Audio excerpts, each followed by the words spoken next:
Thanks everybody for coming on this Sunday afternoon.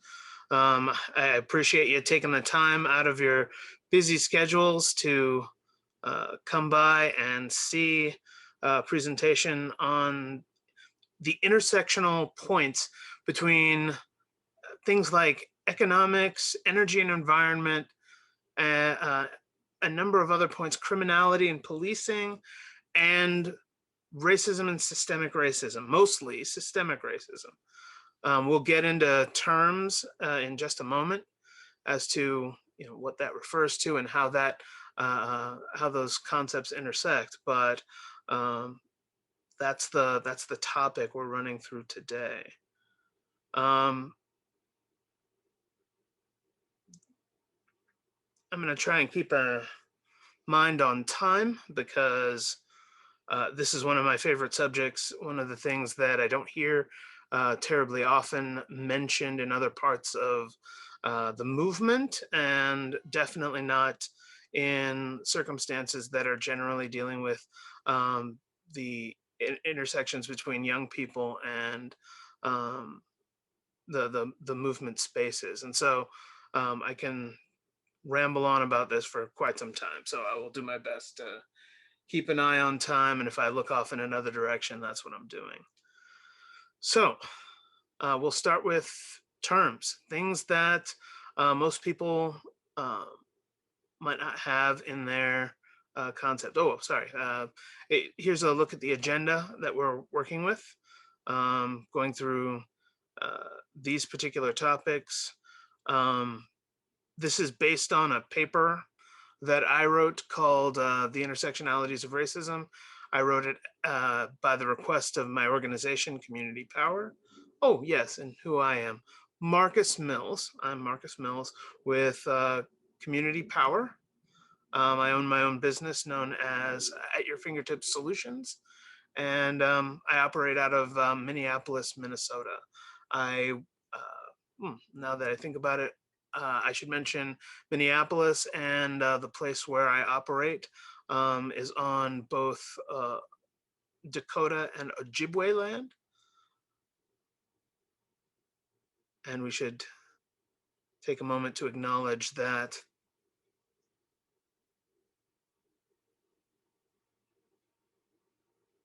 so if you'll take just a moment and consider once again the simple ideas that we are operating on land that was stolen, land that was taken unreasonably and unfairly from the people who had settled here originally and who had spent millennia understanding the balance between humans and the rest of life around here. When you think about those kinds of balances, you begin to understand some intersectionalities, and that helps to bring things forward. So we'll give ourselves about 15 seconds and sit and think about that for just a moment.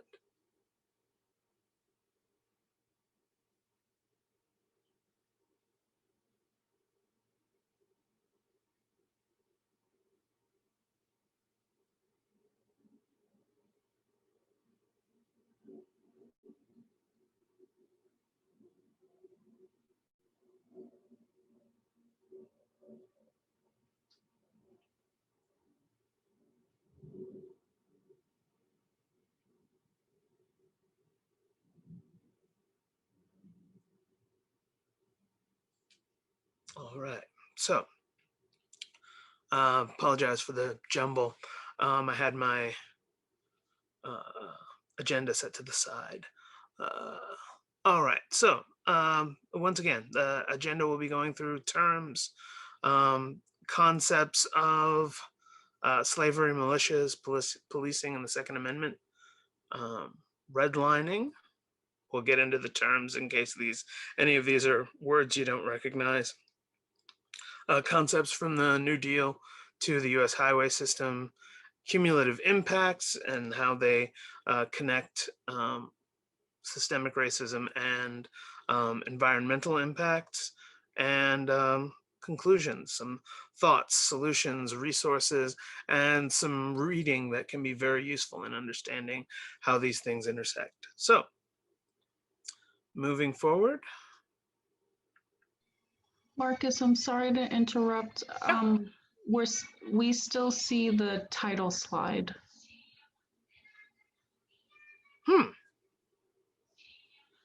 You're still seeing the title slide.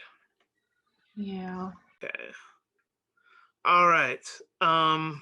So these are some of the terms that we'll deal with. I have them just in alphabetical order. We'll be dealing with them kind of back and forth through the actual presentation. So first off, cap and trade. This is a concept. I realize that a lot of people in high school now probably haven't heard of this. It was a concept that was rampant in the 90s and early 2000s. It was based on the idea of setting an emissions level that would be permissible for, depending on what organizational structure would implement it. It could be a state, a city, it could be a nation, or even the world. The idea of setting caps, setting a cap on how much emissions you could allow. This was back during the time when we believed we had an impressive amount of time remaining, and the powers that be decided that it might be easier on economic circumstances if we just cap the amount of emissions total possible. And then those organizations that were innovating and doing better than the emissions level that they were allowed could trade the, say, emissions credits. That's the way they were using it, using the term then, could trade the emissions credits to other organizations, usually for money or for other capacities, to allow other organizations to utilize that same room under the cap, those same credits under the caps in that territory, to do so, to pollute to their degree. And so the idea was it would be an economic solution that would leave economics without significant hits in order to achieve constantly reducing caps, constantly reducing goals of emissions. We spent, I'd say, probably 15 years trying to implement cap and trade, and political recalcitrance made it finally impossible, and it was abandoned in most places after California attempted a version of it and found disparate impacts. We'll get into that later. Communities. When I refer to communities in this presentation, we'll be referring to racial and geographical communities. Something similar to neighborhoods, though neighborhoods are not necessarily the same thing. I'll be referring to communities generally joined by race and geography. So when I speak of that in plural, just understand that I may be speaking of multiple different races. I may be speaking of multiple different geographic communities of the same race. If you want a clarification, just ask me. The FHA, the Federal Housing Administration. The reason why this is important is because one of the things we'll be talking about is that last term on the bottom, wealth. And much of the wealth in the United States was accumulated during the New Deal era and basically between the 1940s and the 1970s. And there's a reason for that, and there's a reason why that connects to some of the elements of what we're going to talk to today. Jim Crow. When I speak of Jim Crow today, I'll be talking about the legal regime, the laws that were generally put in place during the Southern Redemption period, which is basically post Civil War, after the 1876, 1877 election, when Posse Comitatus was passed, and we removed the troops from the South that were ensuring the rights and security of Black bodies at that particular time. And that concept, um, that legal regime, persisted unfettered by the federal government in the South until basically the civil rights movement. And the actual enforcement of a lot of the things you've heard about, from Brown versus Board of Education to the Voting Rights Act and several of these other things, the actual enforcement of those things did not come into play until the 70s. So that's why when I refer to Jim Crow, I'll be referring to concepts mainly in the South, dealing mainly with law between the 1880s and the 1970s. So, militias. Why is that important? We hear about folks with, M6, sorry, with AR-15 assault rifles in rural areas of the country, forming up as militias. But some of your history classes will have mentioned the idea that militias were the main military force before the ratification. Well, yeah, before the ratification of the Declaration of Independence. So um, small local forces of citizens, armed and trained to respond to specific purposes. There were many different types of militias. Most of your history classes will have referred to the Minutemen. There were other types of militias, and one type that we're going to get into later are what I will refer to as anti-slave militias. Um, they are connected to things like the Second Amendment and policing today, and we'll get into how. Redlining, very important concept. Um, Redlining was the FHA's regulation determining lending by race and geography. We're going to get heavily into that because that's one of the big centers of most of the topics. Structural racism. Okay, when people talk about racism and when people respond to the idea of racism, especially the right wing, you will often hear them say um, things that make it seem like racism is an active thing that is intentional and spiteful and directly harming people to their face now, be like racial slurs or beating up people because of differences, or worse. Let's be quite honest, we have seen a lot worse just in the past couple of weeks. Those are elements of racism. um, the element of structural racism, we've heard about kinds of ideas of unintentional or biases and things like that. That's not what I'm referring to. Structural racism is referring to the effects of past discrimination, usually past decision making, that then impacts how the society forms from then on. Usually, this leads to disparate impacts in terms of social biases, and that's usually along racial lines. When we're talking about structural racism, we're referring to the effects, the disparate effects, disparate impacts that fall upon racial lines. So, um, if hopefully that helps you understand that one. And wealth. Here's the thing: there are a lot of different ways to think about wealth. In this particular conversation, we're going to be talking about wealth as a concept of economic stability. I'll explain because I'm not going to explain later. But the concept of wealth here is simple. You think about how difficult it is for a moment. Just think about a homeless person, perhaps someone you've met, someone suffering from current houselessness. I'll apologize. That was my mistake. Um, Somebody who is living outdoors, not by their own volition, there are a lot of stumbling blocks in the way of them getting back to what we would generally refer to as an economic degree of normalcy or normality.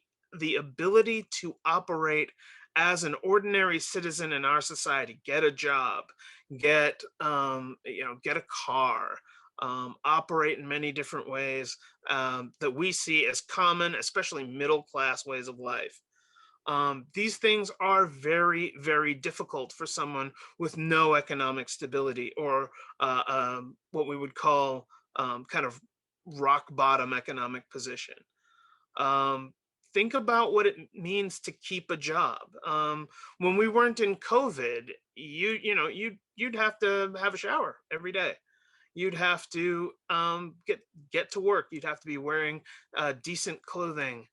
You might have to keep up with a dress code. These things are very difficult to manage when you do not have a place to stay, when you do not have a place to take care of these particular needs. And one of my slides gets down into what privilege forgets, and that's a point. A lot of us, I mean, just to get a job today, much of what that requires is online. Many job applications are online. So you need access to both a computer and Wi-Fi.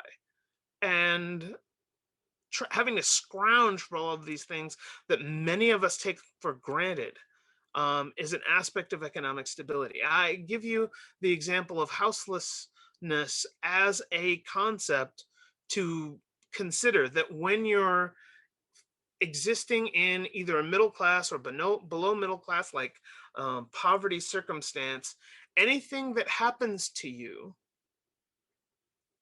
whether it be medical, physical, whether it be mental, it could be emotional, it could be familial or economic. Most of these things have economic consequences.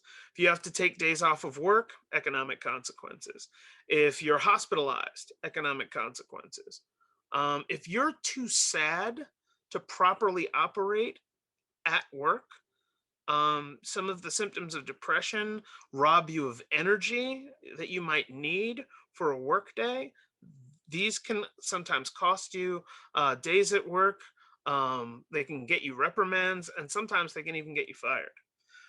The point is that wealth is a stabilizing element, such that if one of those forms of things happens, if someone in your family dies, if you find yourself in a difficult economic situation, if a business you counted on, like, oh, I don't know, your apartment complex goes out of business, you can find yourself in a circumstance that you had nothing to do with. And yet, the economic ramifications of that can be so massive that getting out of that situation can be next to impossible. And so, I put wealth down here as the economic stability that can bridge you between an event of negative economic consequence and your next point of self-sustainable economic stability. So think of it that way. Wealth is the thing that allows you to get from calamity to self-sufficiency again, instead of spiraling downward, because all of the effects of those economic hits compound. So just think of it that way. And that's the end of our terms. So if anybody has any questions about those terms, please let me know, because it's better to get it out now than later.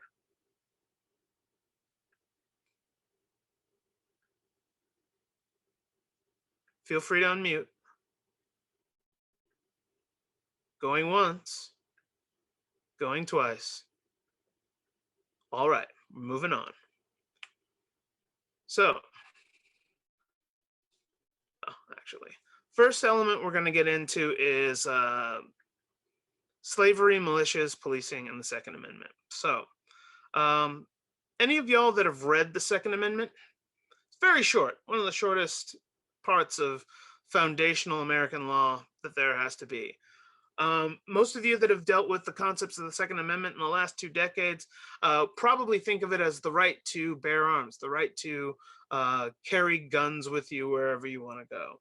And you're wondering, well, how does this have anything to do with racism? How does this have anything to do with environment or those kinds of things? Well, here's the point. Most people, including the Supreme Court in the case that created the idea that the Second Amendment was about firearms in the first place, directly, specifically, and individually, um, forget the first clause in that amendment. We understand, we all remember the right to bear arms shall not be infringed, but we forget the why that is the part of the first clause, and that is a well-regulated militia being necessary for the security of a free state. Now, here's the problem. You can go back and read the Federalist Papers and you can find this.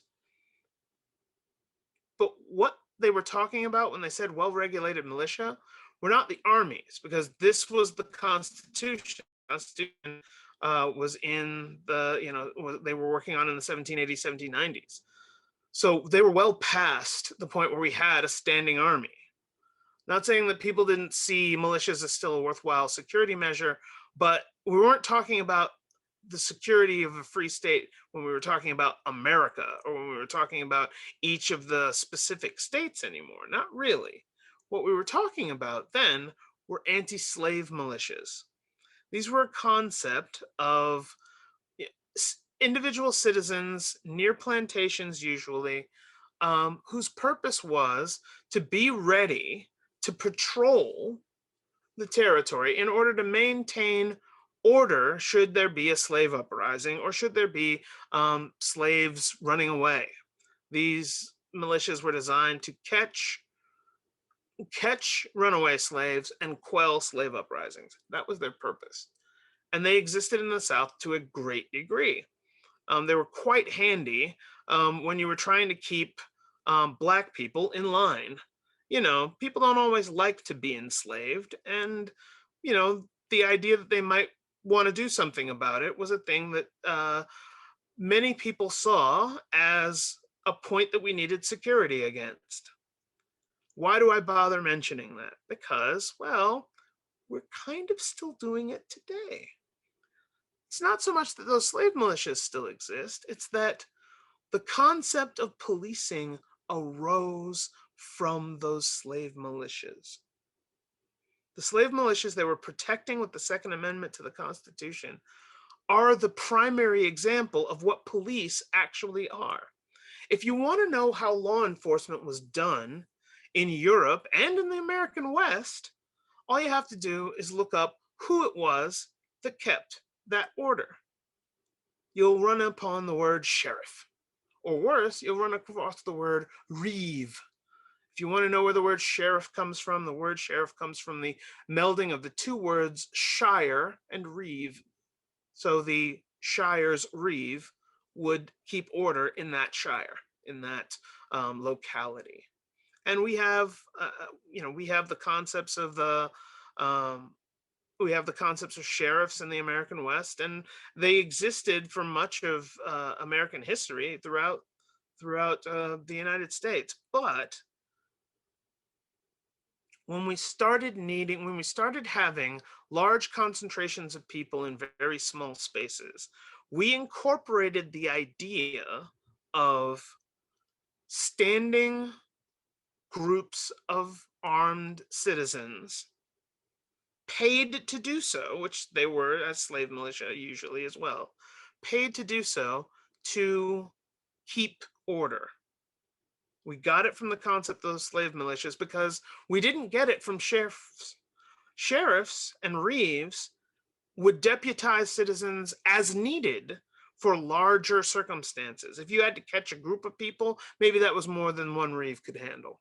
And so you'd pull in some of the citizenry, you'd deputize them, a concept you probably heard of from Westerns, and they would go out in a posse and help deal with that circumstance. And they would go home unpaid with the understanding that they had done their civic duty in helping quell a certain degree of disorder. That is not how we run policing today. We run policing with large quantities of armed civilians trained for a specific purpose. And the problem is the purpose is very similar to the purpose as it was before. Protecting wealth from blackness. The people that arranged the original slave militias were usually the foundationers, or city fathers, city founding members, and they kept those militias there to ensure that black people weren't uh, running away with white people's property, which was the black people's bodies themselves, or worse, that they wouldn't be harming the wealthy, the people who owned the slaves, the people wealthy enough to own the slaves, or the rest of the citizenry. Protecting wealth from blackness is where we get policing. So, why is this important?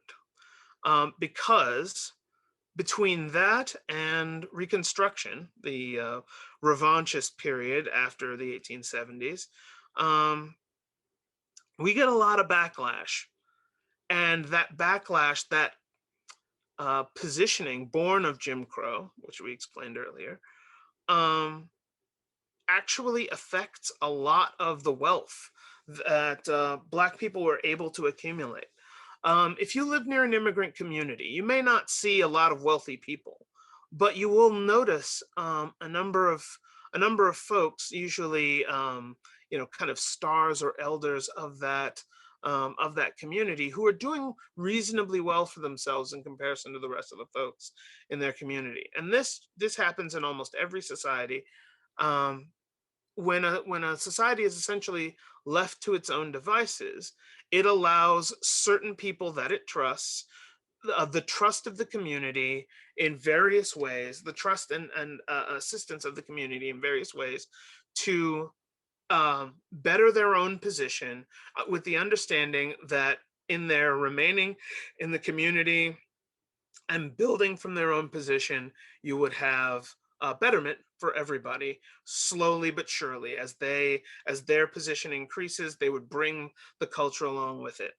And if you do have a kind of designated area in your town or nearby, with such an immigrant community, usually you'll see that that is actually the case. That as those situations improve, you start seeing the overall community improve in their own circumstances.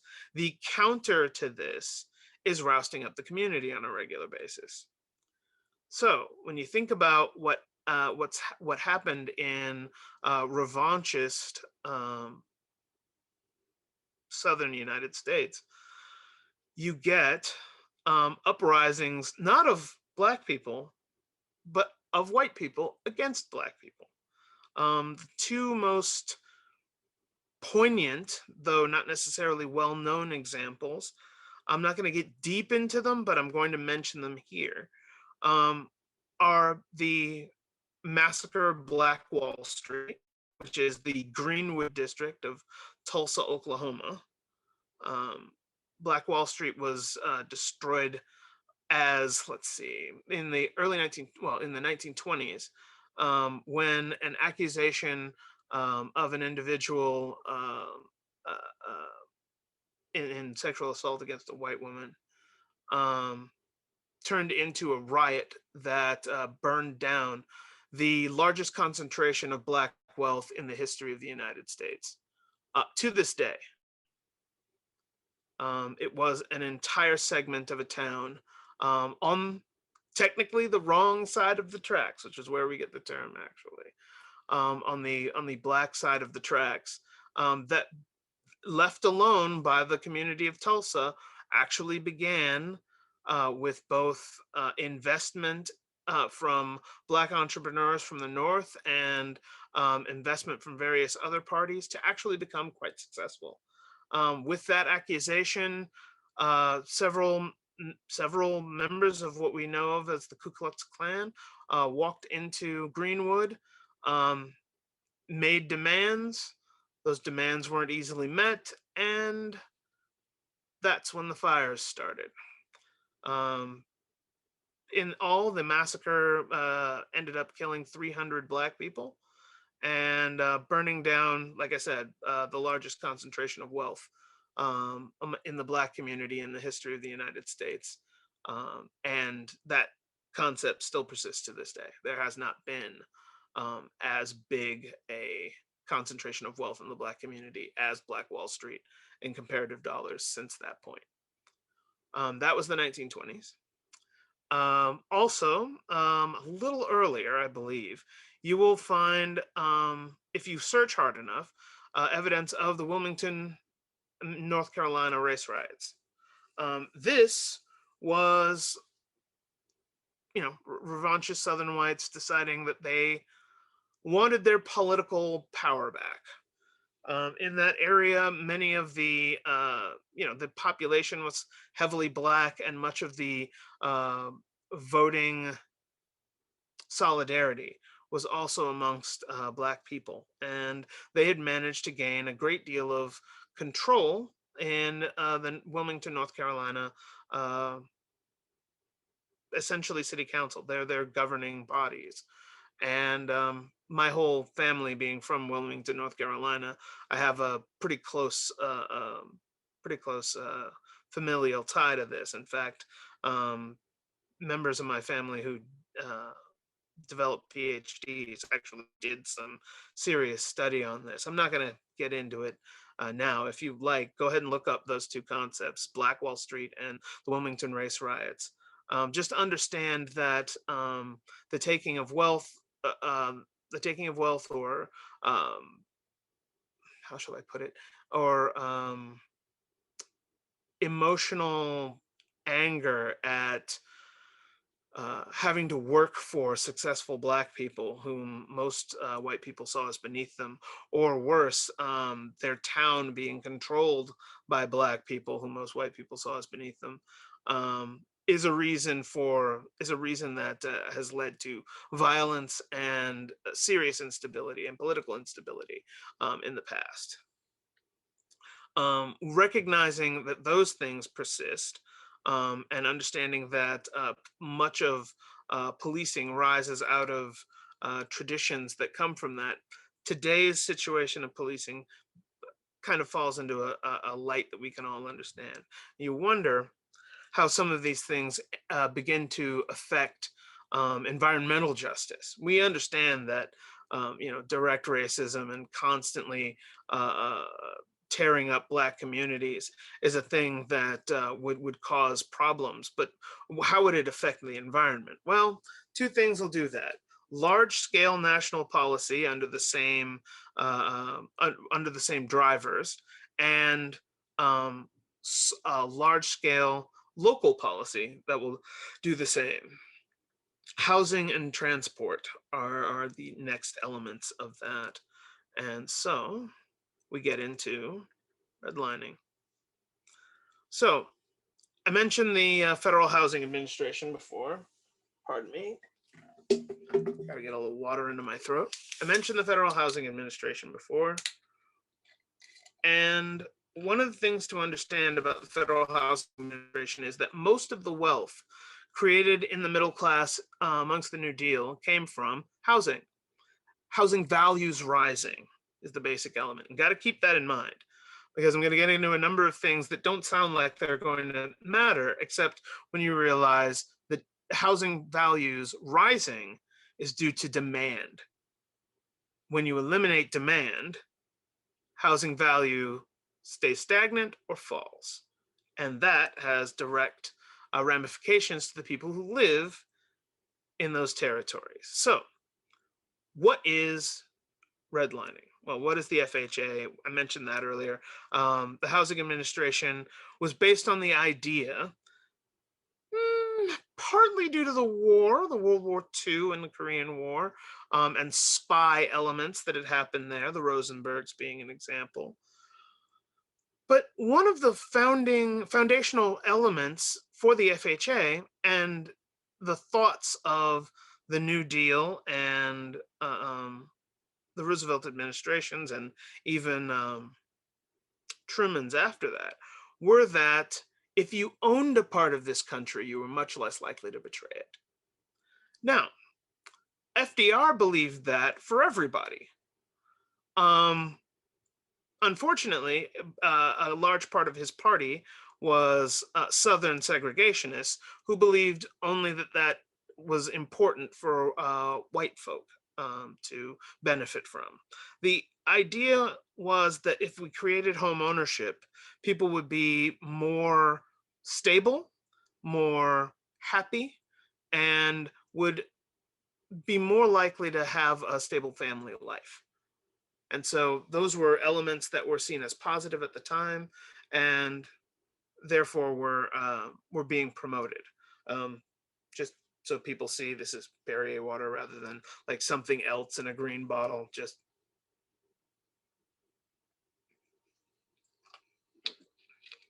works better on my throat.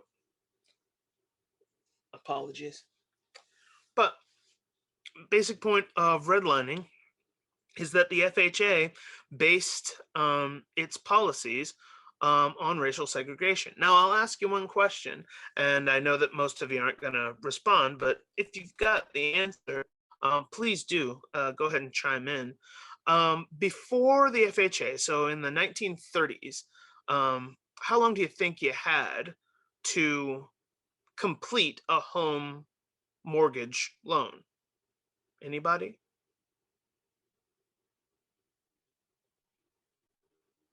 Feel free to say if you can. Was it 5 years? Yes, yes, it was. 5 years was the general maximum. Is usually 3 to 5 years. Now, and most people, if you know anything about home loans and mortgages, you know that today it's 20 years, 20 to 30 years, depending on what type of mortgage you get. And there are other elements.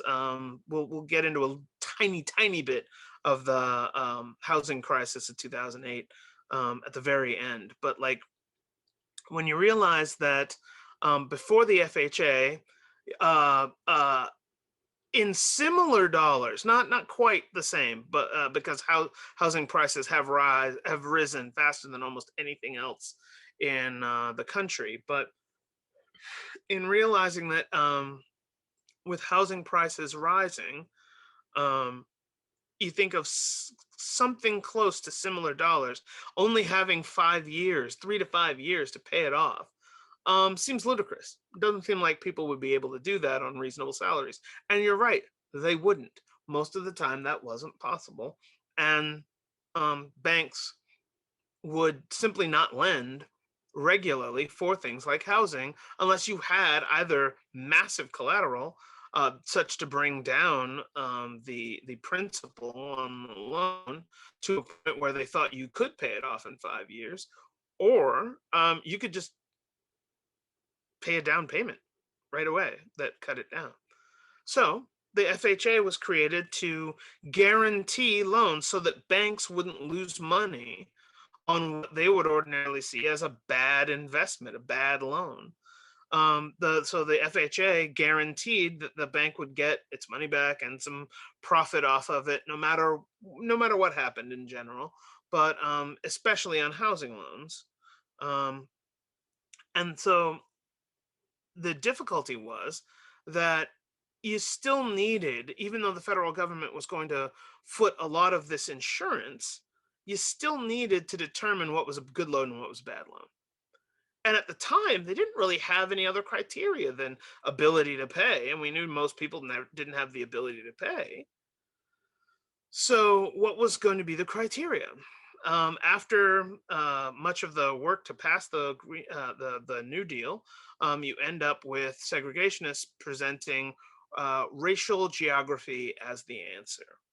So, racial geography and it turns out newness were the primary elements. As we get into the 50s, you start seeing kind of prefab housing developments going up, and people moving out to what was swiftly being referred to as the suburbs. Before that, most people lived in more urban environments or entirely rural environments, and this was taking less urban land that wasn't necessarily farmland, but less urban land and putting housing on it. This created what we refer to as the suburbs. So new housing was considered a great place to invest. So you would, understanding that only white people were really allowed to get these loans. The places where white people would invest in getting housing, and where the government would see it as a perfect place to go ahead and allow loans to happen, would be these new suburban territories. Um, these were, listed as blue and green. The newer it was, the more available, available the loans were. And of course, the new places were then only white, because only white people were allowed to buy there. Only white people were allowed to get the loans. And so these territories were both new and white. So they were the most positive. The next layer was slightly older and entirely white. After that, slightly older and mostly white, if not entirely white, maybe having some of the immigrant communities that would later be considered white, that were mostly considered reasonable. Think Mediterranean or Polish folk, Russians, and folks like that. Jewish people were also considered one of these groups, not quite fully desirable at the time, but not so bad as to be lumped in with the darker folk. And so that was the next layer, which was usually yellow lining, and beyond that was red, and that was territories that had black folk in them. I don't know if my cursor is visible at all, but if you look at the territories in the kind of southeast on this map, you get parts that say for Negroes, and all the places with that same coloring. There are a few over here and things like that. You end up with those terminologies there. The only thing worse is industrial, where nobody was living. But yeah, you start seeing those elements. So that's red. Now, why does redlining matter in these circumstances? Simple. Redlining is where loans were permitted. So redlining was the rubric by which loans were permitted, and the structure by which all of these concepts were being put forward. So if you couldn't get a loan, so first of all, if you couldn't get a loan, you probably couldn't get new housing. Second, if you couldn't get a loan, you couldn't get into the newest housing. You could only get into lower housing. And worse, the FHA wouldn't give you a loan to buy in redlined areas. It was seen as too much of a risk. So that meant that the territory that Black people lived in was not only something they couldn't escape because they couldn't get a loan to get anywhere else, but also there was no demand for a territory you couldn't get a loan for. So if you think about suburban land value and housing value increasing and becoming the wealth of the middle class, you realize that any housing that Black people even owned was not only less valuable, but there was no demand to increase its value because you couldn't get a loan to buy housing in those territories. Now, why does that matter to the present day? How does that fit into the intersectionalities of racism? Oh, it's racism. We recognize that. Discrimination on racial lines, but how does it affect anything else? Well, two things. One, when you recognize that that means that much of the value of white wealth to this day is based on that kind of developing, and much of the wealth gaps are based off of that as a historical element, and that if that's what you begin with and there's no demand in your area and that persists, well then that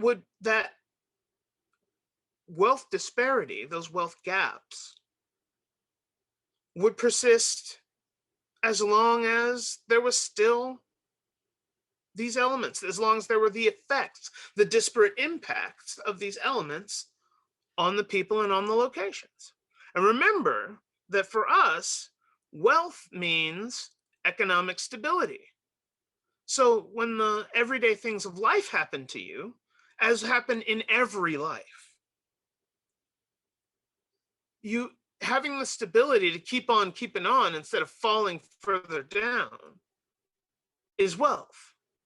And if the wealth of the middle class that made them middle class because they didn't fall from middle class as easily is based in processes that cause persistent disparities between white and black, or white and every other ethnicity, to be honest, then those concepts, whether they are maintained or not, would have effects that would continue on. So I'll say honestly, as many people probably know, redlining was outlawed in this country. The concept of redlining was outlawed by about, well, there were some things that started in the Fair Housing Act of 1965, and some things that were brought up in work by President Ford in 75, part of the reason why he was never reelected.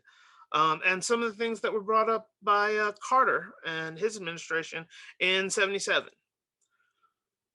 The difficulty is, as you'll note with, like I said, with a lot of civil rights elements, oftentimes they aren't in force as soon as they're put out. And there have been successful redlining cases, where both lending and land structure have been found guilty of redlining as late as 2015 in places like New York, New Jersey, Chicago, other places. So 2015, not very long ago, and those were the last cases that I saw when I looked them up in 2019. So there might even be more.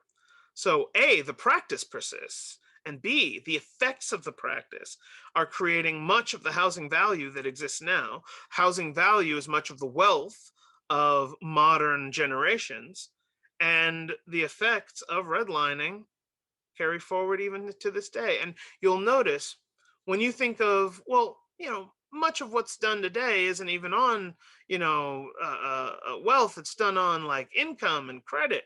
Note that your credit score is based on both your income and your wealth level. And being able to maintain your income is entirely dependent on how well you can maintain when bad things happen to you. Because if you can't keep a job, suddenly you become the person who can't keep a job at the job interview and you don't get the new job. So this is where wealth holds up. This is where wealth keeps you in place. So these are some of the elements that create a lot of that.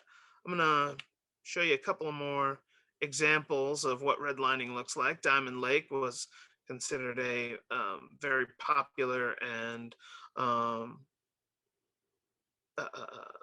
it was a destination to get land. But you look at near north in Minneapolis, and that's one of the places where, even to this day, are some of the highest concentrations of BIPOC communities, to this moment, to this day. In fact, near north is right near the Herc incinerator, which we're going to talk about in just a few minutes. So, getting into some of the things we were talking about, you want to see the racial wealth gap. Well, here's the thing.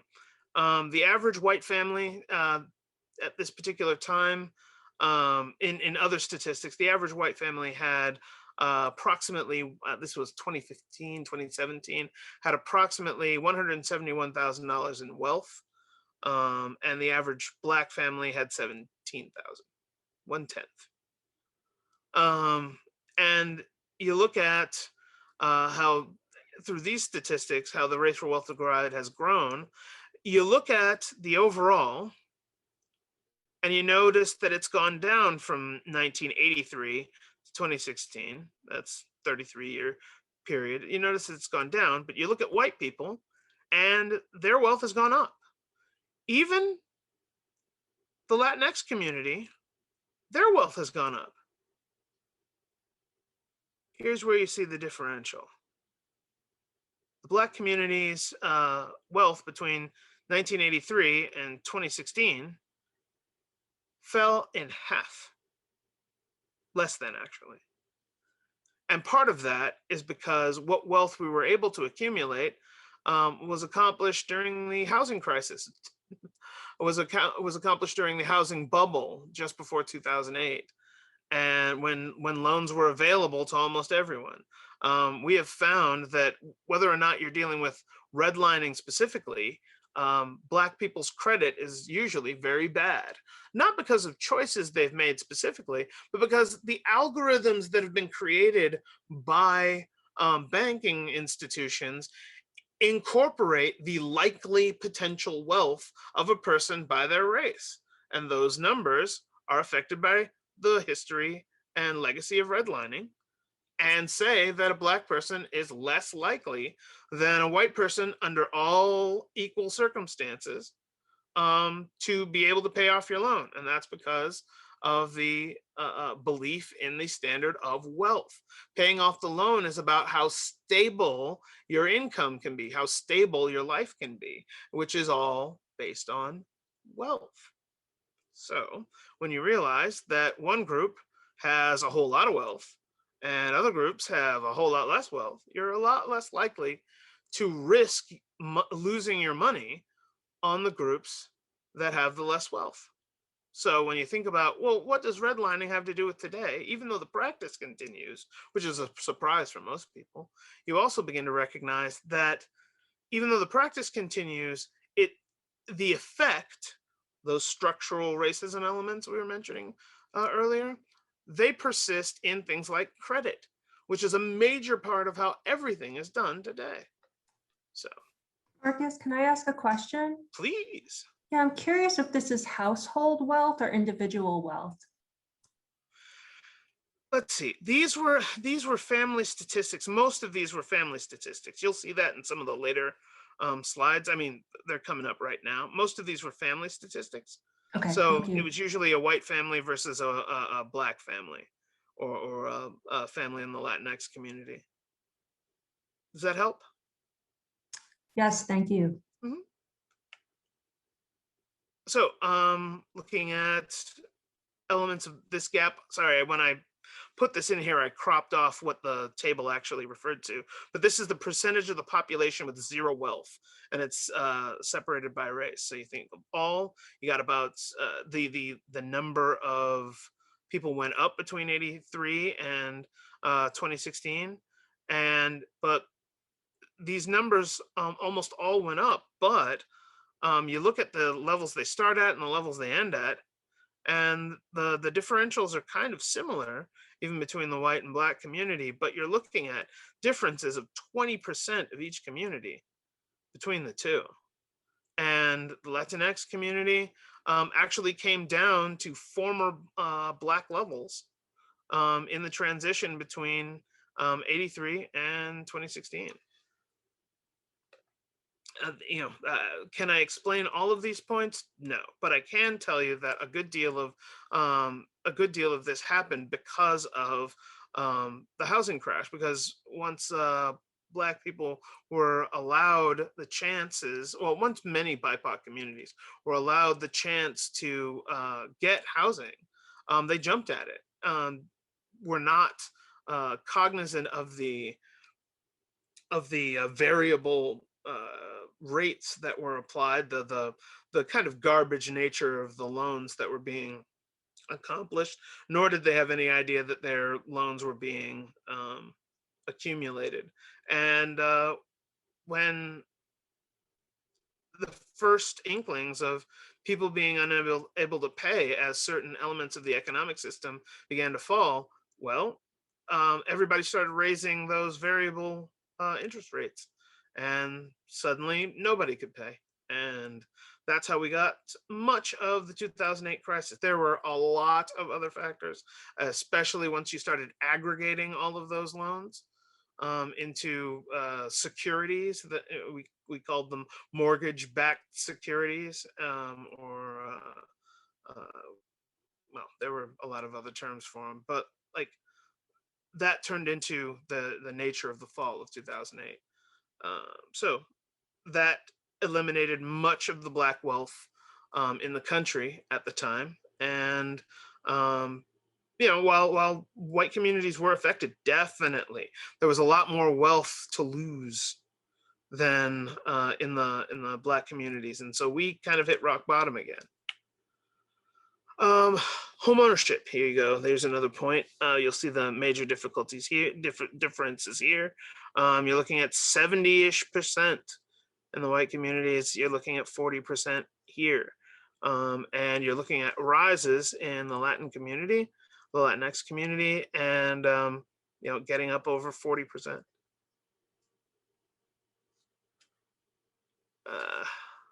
This is not a bad one. If you get a chance, I'll give you.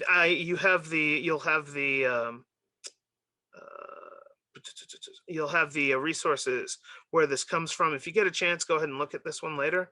I'm not going to get into it now, but the racial positional wage gap. It's all in the article that I pulled all these from, and you'll have that resource at the end. Now, here's a point that gets into some of the intersectionalities we're dealing with now. And I'll get into how these connect in the next piece, which is COVID death rate. You start looking at, deaths per 100,000 people by race. This ends June 10th of 2020. The article is actually from back in that period of time.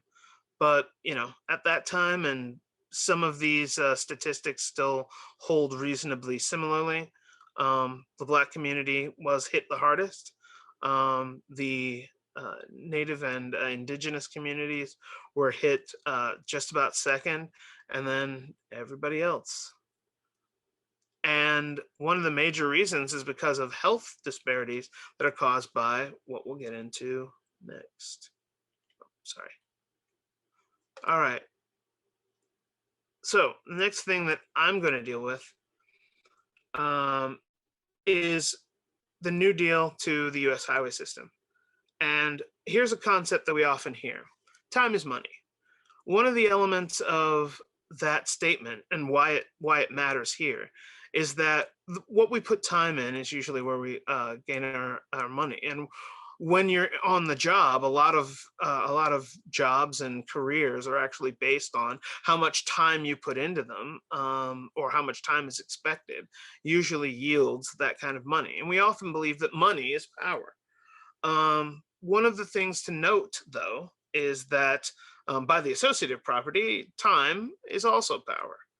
One of the things to understand when you start dealing with large-scale public policy is that the ability to keep something that you don't want in your neighborhood, NIMBYism, not in my backyard, NIMBY, N-I-M-B-Y, not in my backyard, is often driven by people having the time to express their opinions to policymakers. I can speak of this personally. I spent 5 years on the neighborhood association land use and development board in my neighborhood, the Marcy Homes neighborhood. And, we are the second largest neighborhood in Minneapolis. And in the 5 years I was chair of that board, I presided over 3,000 units of housing going up, and we already had 10,000 here in our neighborhood. And I can tell you that the people who showed up on the regular, these were the folks who had the power, both when Minneapolis, who is very good about actually putting the approval and decision-making power, at least partially, I'd say 40% of the decision-making power, they actually just hand to neighborhoods to say, hey, is this going to be a good thing in your neighborhood? which to a certain degree is positive and to a certain degree is negative. When the neighborhood is highly progressive and wants to see things like low-cost housing, Marcy Holmes does, then that can be a very good thing. But when they don't want anything in their neighborhood and they want to see, they want to make sure that their sight lines from the house they bought to see the skyline or the river or whatever, which Marcy Holmes is very much like as well, then that can be a very bad thing. The thing is that whether it's in neighborhood association meetings where they send developers or it's in front of the city council, the people who have the time are the ones who are able to get their voices heard, their expressions of frustration, anger, and or desire and cheer, to be heard by the decision makers and the powers that be. Trouble is, those are the people who have the wealth to take the time to do so. So that is, of course, compounded by many of the things we've talked about before. But the point is that when you have the time, you can get your voice heard. Now, when we're dealing with things like, oh, I don't know, the US highway system or where to put an incinerator in your city, the first place that people want to put those kinds of things is where no one's going to complain. Think of the richest part of your town. There's nothing that you would consider objectionable or health damaging anywhere near that part of town. I wonder why. Main reason is you can't even find housing for the poor anywhere near there.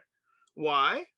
Because anytime somebody suggests doing something like that, they come running, kicking and screaming into the offices of the people in power, and they come to all the meetings, whether it's neighborhood or city or whatnot, and they yell about it.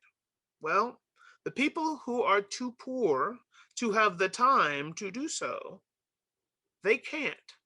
They don't get heard, and all the garbage gets dumped in their lap.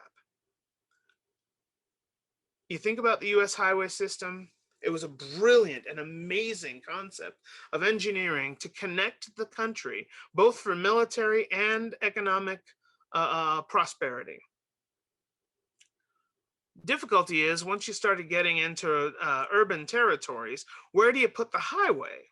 Even though most of the jobs are probably right in the middle of downtown, you don't want to be tearing down skyscrapers that are part of your downtown in order to accomplish it. So where do you put it? Well, downtowns were still filled with people of color who weren't able to leave during the building of the suburbs and what we generally refer to as white flight from urban territories into the suburbs. So since they couldn't get out due to redlining, they were still mostly set up in urban neighborhoods. So the pathway the highway could follow to get close to the jobs that were in the centers of many of these downtowns, well, if it wasn't going to go literally through the skyscrapers, it was going to go somewhere. And who are the nearest people who don't have the time to complain? Black people. So many of these highways were run through Black neighborhoods. They were evicted due to eminent domain and kicked off of these territories. Most of the highways ran through the Black neighborhood, leaving remnants of it behind. So while many Black people were displaced and had to come up with new concepts, a thing that ruined some of their economic capabilities because they didn't have any wealth to maintain themselves between the beginning of that calamity and the point where they could get back to economic self-sufficiency. But also the people that were left behind had highways running through their neighborhood.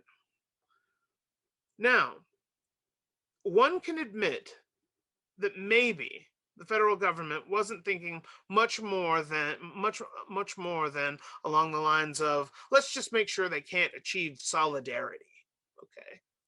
But the environmental impacts actually got much worse. So, also, I should also mention, and this was a point I wanted to make, voting rights are a point of this as well. When we talk about trying to take off time, we talk about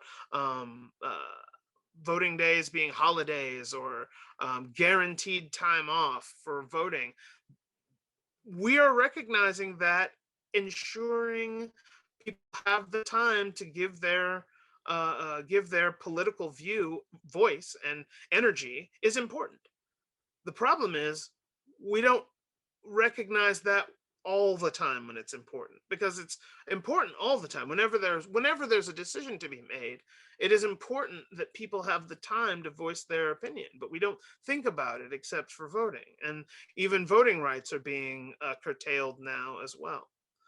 But yeah, so when you get into the highway system, one of the things, if you check out information on that, many of the suburbs of cities were targeted for highways to run through them as well, because it was an easy way to move people from where they were to the jobs that you wanted to fill.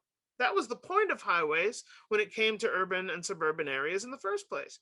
But the suburban white people went into all of their territories and made all kinds of noise to make sure that nobody interrupted their pleasant, quiet communities with highways.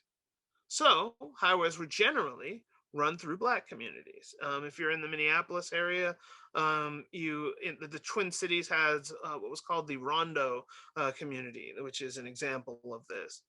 Um, and this kind of concept yielded unintended consequences. One of those consequences is that, yeah, one of those consequences is that we used leaded gasoline in automobiles until basically the late 1980s. You've heard of unleaded gasoline. You always wondered why that was, because we used to have lead in it. We used to allow the lead that was often in petroleum just simply stay, and we used leaded gasoline. Here's the problem. That lead was dispersed in the combusted fumes, in the exhaust, in the emissions from these cars. You're talking about thousands of cars a day through these, kind of ultra arteries, depositing lead throughout the soil of Black communities all throughout the country for decades. I mean, literally since the 1950s, clean through the 1980s. And that soil is what our children played in. So the effects of lead poisoning, if you've heard about the way lead has been affecting the people in Michigan, Flint, and other places, you might understand what that kind of concept would affect in terms of environmental factors. On top of those environmental factors coming through, you'll often note, as I said earlier, where you want to put an incinerator or a massive industrial thing that might cause pollution. Well, those also were put in places where people were too silent to be able to fight against them, too poor and too busy to fight against those things showing up in their territory. So you not only get highways running through with pollution and with pollution clean to this day, and lead through the 90s, through the 80s, you also end up with large industrial complexes nearby, putting out horrible pollution into the air and water and soil throughout. So you start seeing confluxes of pollution elements in Black neighborhoods, especially BIPOC neighborhoods as well. I mean, many folks understand that we were going to be in Louisiana. We were going to be in New Orleans, and right down there is something people refer to as Cancer Alley, because, well, the people who lived there were too quiet or wanted the jobs badly enough that they allowed multiple petrochemical processing facilities to accomplish there. And there have been negative results due to that pollution. This is true almost all over the place. And as anybody who has fought against some of these elements knows, well, when you go in to deal with, say, the incinerator, as somebody who's fought against the Hennepin County Energy Reclamation Center, or the HERC incinerator in downtown Minneapolis, they'll tell you, but when you try and fight this kind of thing, you want to say that the incinerator has a 2-mile plume that's causing respiratory health defects, and lots of respiratory illness amongst the people of color within a 2-mile radius, especially. And there's mostly people of color right around that territory. And they want to tell you, well, it's the highway. Well, it's smoking. Well, it's blah. Well, it's the plant over here. Everybody wants to pass the buck to the next thing, because when you're dealing with this one, if you can blame that one, this hearing is only about this one. And so that's what happens. They round robin until people get tired of fighting. But the what this leads to is that communities that didn't have the wealth and didn't have the power and didn't have the time, they end up with all kinds of things piled on top of them into their territory. And this leads to what we'll often refer to as cumulative impacts, the effects of 4 or 5 different polluting concepts rolling into one area to deal with this. That's unintended consequences. You get incinerators, landfills, industrial pollution, all of these different kinds of things hopped into communities of color, BIPOC communities, what we're regularly calling now frontline communities, because they are experiencing both climate change and pollution effects for the work we've been doing for the past several decades. So here's the point. I mentioned early on that we'd be dealing with cap and trade. Well, here's the fun part. This is where this concept that we'd been working on, struggling for 15 years in the energy and environment spaces, comes to haunt us. And that is when you allow organizations to trade their emissions, guess who buys them? I'll take a guess. You can unmute and answer the question if you like. Anybody?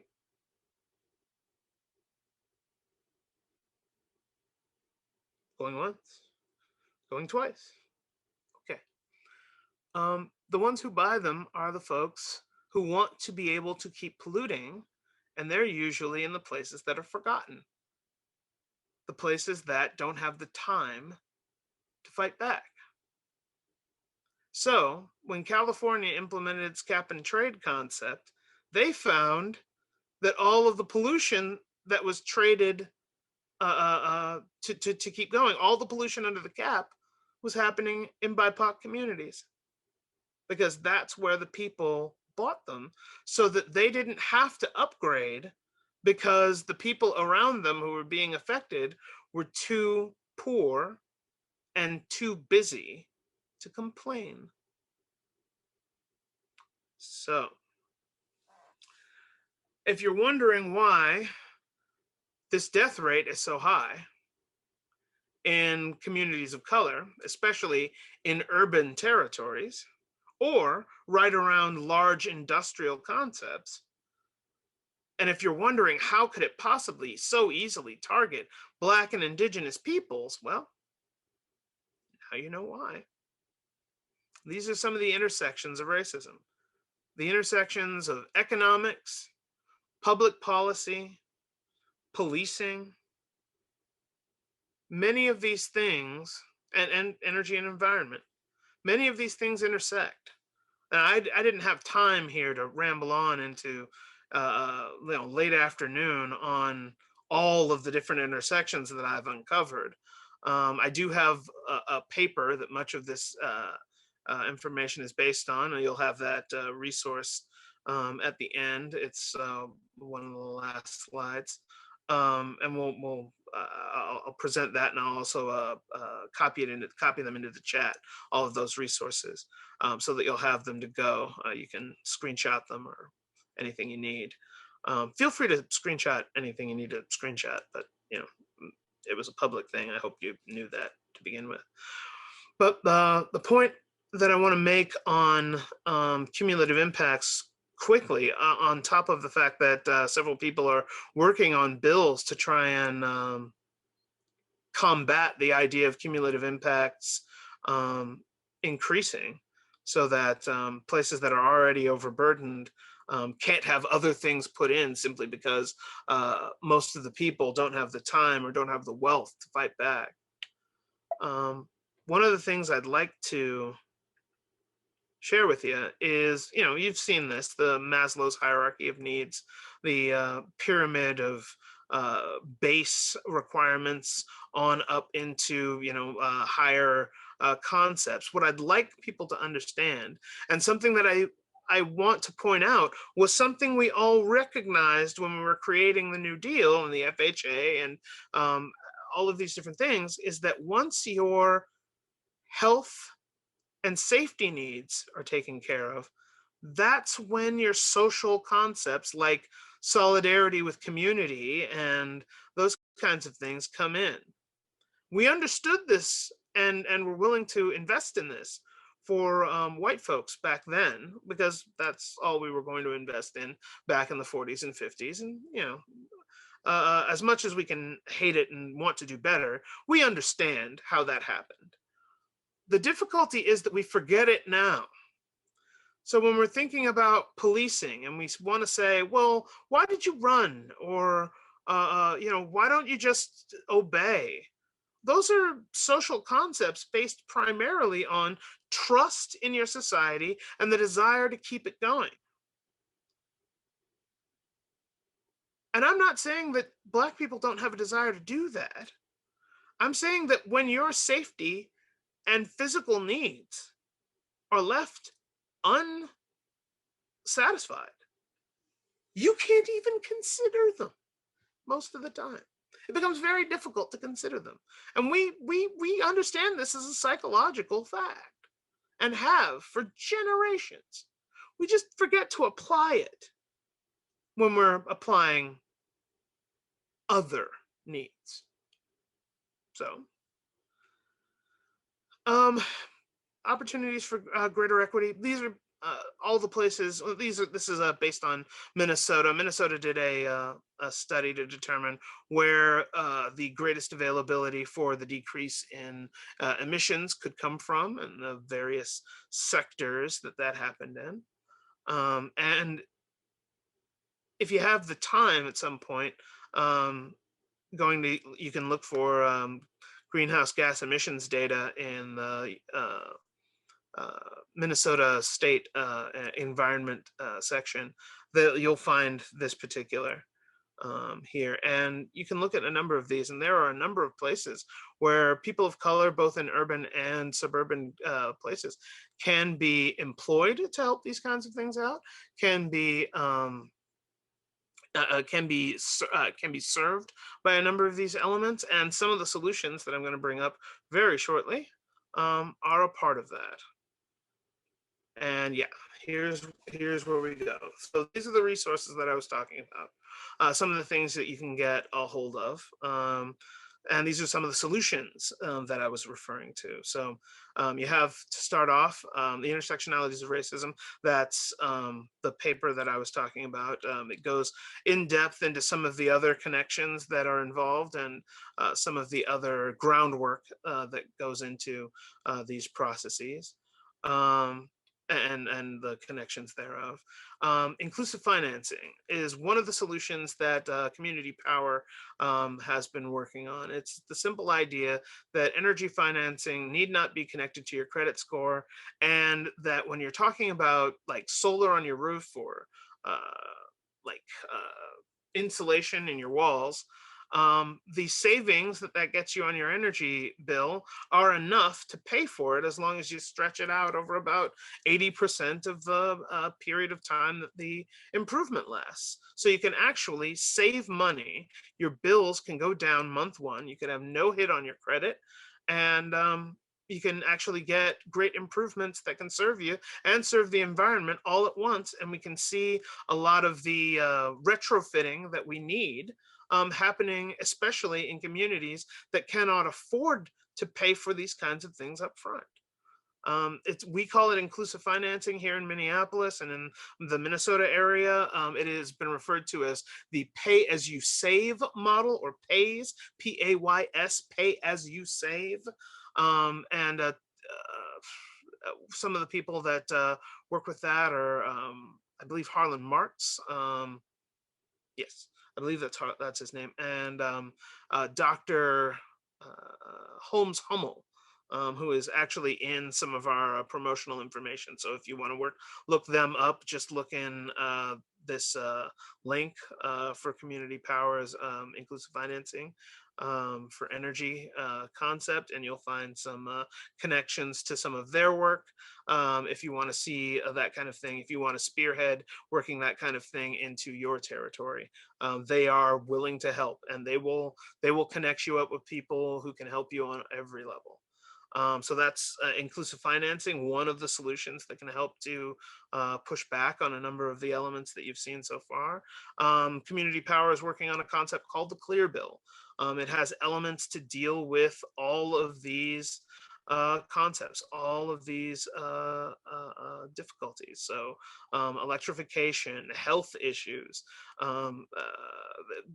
ensuring that essentially like insulation and abatements are paid for by medical insurance. These are regulations that can be handled in your territory. Making sure that your utilities regulator, ours is called the Public Utilities Commission, is based on a model that is triple bottom line, that it's more based on the concepts of CLEAR, which are CLEAR. It's clean, local, equitable, affordable, and reliable. Those are elements of the motto of Community Power. The idea that those concepts are an element of how your Public Utilities Commission or your utilities regulator operates, so that it's not just ensuring that the utility doesn't lose money, as some of our state laws have been rigged to do, and this would take care of some of them. You can have a look at that. That's the link to the page where we have the initial draft language. We'll be working on the bill language later, but one of the elements that we want to do is go into BIPOC communities and find out what they actually need as an element of this. And so we are not done editing the Clear Bill as we're moving forward. But an organization called COPAL in our area, an organization that we are very well aligned with, working on the Cumulative Impacts bill for Minnesota. New Jersey has already done one of these, and a couple of other districts have attempted cumulative impacts bills to try and say that, hey, we've had these communities that have been overburdened by pollution.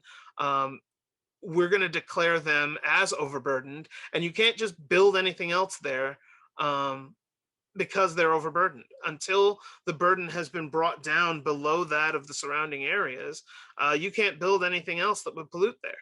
And they don't have to come and fight for it. It's just banned. And that's a concept that might actually begin to help people on these concepts. And if you're looking for where some of these slides came from, that article is that Institute for Policy Studies link down here.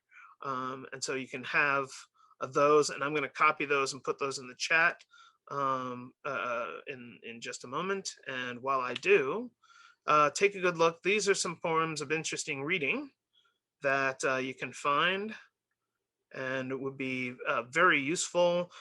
Some of the concepts that I brought in here are gone into in great depth in these concepts, and it's just a a wonderful smorgasbord of impressive and interesting thought on race relations and several other concepts that we brought in here, including political polarization, the idea of, essentially a racial caste system and how it works in the United States, and so many other things.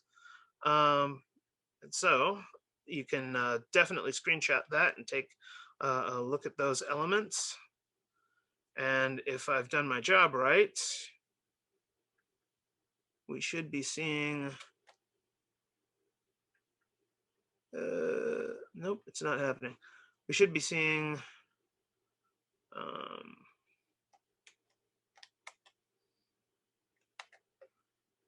some elements rolling into the chat right now.